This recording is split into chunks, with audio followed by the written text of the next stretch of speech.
Anayo here and trying to show off the Khalifa faction. Still a work in progress, basically. I just had some time to play around with the faction, test it out. It feels like it's a bit different from the days when it was in the extended era. Try to show around some of the units now. Okay, so as you can see here, this is basically the main starter units for the Khalifa faction. The Jundi is your main unit, basically sort of like the spearman or the elvish, what do you call that? The 14 gold guy. Basically, the main theme that you can see here is that most of the units from the Khalifa faction are quite expensive. Your starting unit, the Jundi, is 15, and then basically you have the main thing you can see about the Khalifa faction is that they have a diverse array of weaponry, basically of attacks, except for their main scout, which is the Falcon. 8 moves, flying, good for its purpose. And then you have, this is the Arif, basically marksman, level 1 marksman. This is probably your mage of swords. You can use these to attack those who are in high defense positions, but not a lot of damage, but it gets the job done. And then this is your main unit with the high resistances. See here, Blade 20, Pierce 20. And then another theme of the Khalifa faction is the impact. Most of them, the impact resistance is only -10. There's only one unit that has a good resistance, which is the Khayal, but let me show you. So 30 blade, 10 impact, no pierce. Okay. While your other units like the Hakim and Jundi are all around the same resistances. Blade 10, impact -10. So your Arif is sort of like your what will become eventually your tank, and it also becomes your mage-like weapon, just to attack the high defense positions. And this is your Hakim. Your Hakim basically is your healer, +8.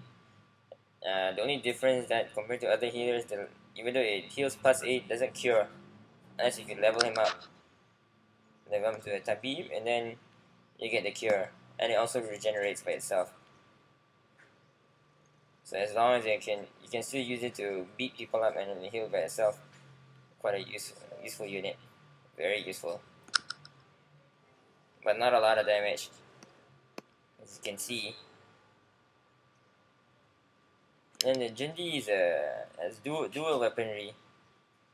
Has a melee, has a ranged. Both of them more or less same amount of damage. 5-3, not a lot.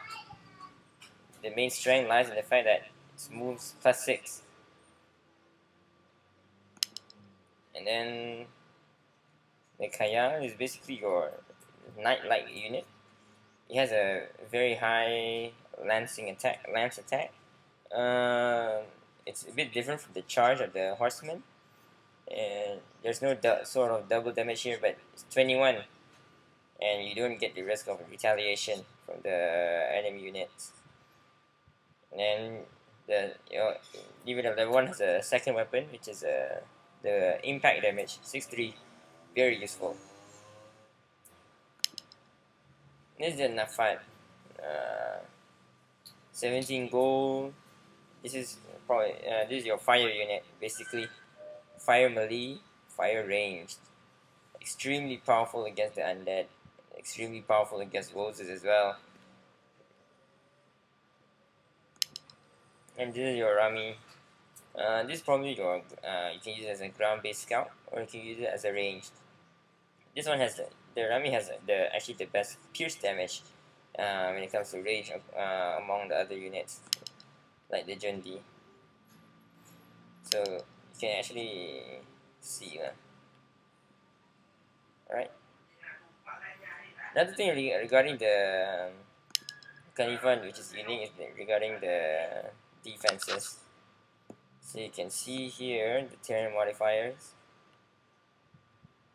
The Khalifa actually get bonuses from sand, but only 50%, and get bonuses from hills as well as mountains 60%. But they don't get any bonuses from forest. Where is it? Yeah, here, forest. None of them get any bonuses from forest. And the Rami doesn't get any bonuses from the mountains. As you can see here, 40%. But nothing regarding the cavalry of the Khalifa faction is that none of them get any penalties for being in the forest. See, it's still 40% here.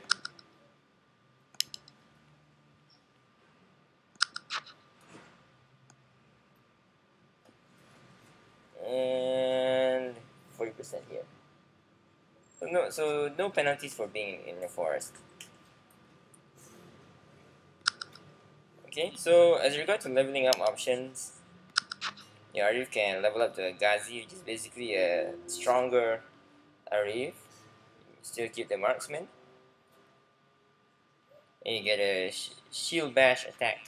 During the old days, during the extended era days of the Khalifa faction, this attack actually had a slow option. You can actually slow enemies using that attack.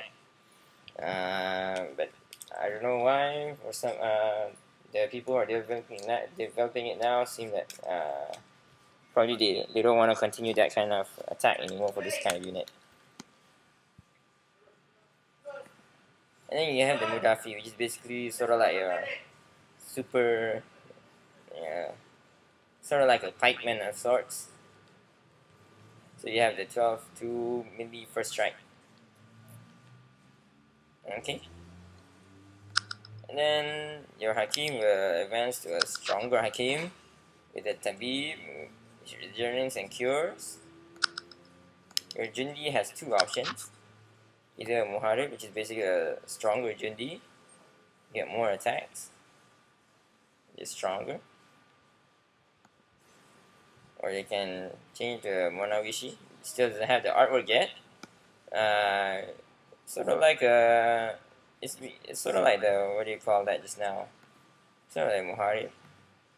But the main difference is that there's no range, but it gains skirmishing. Now the horsemen all have interesting leveling up ideas. The Khayal can go to a Faris, which is a stronger Khayal. Here, level 3. Or you can actually go through what is sort of like a middle route of sorts, because you can, let me just show you the Kanas. It doesn't have the lance attack anymore, but it keeps the mace melee and the bow ranged. And you can actually get this from the Khayal as well as the Rami. And another option for the Rami is that you can upgrade to the Sari, which gains even better range attacks. And the Nafat will just go into even stronger Nafats. Super strong. Fire attack, baby. I mean, just using one of these will literally decimate Wozas and stuff like that.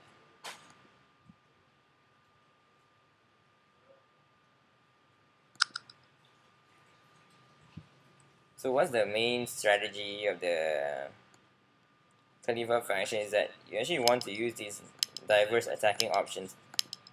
And you want to use their generally good movement to really counter your enemies.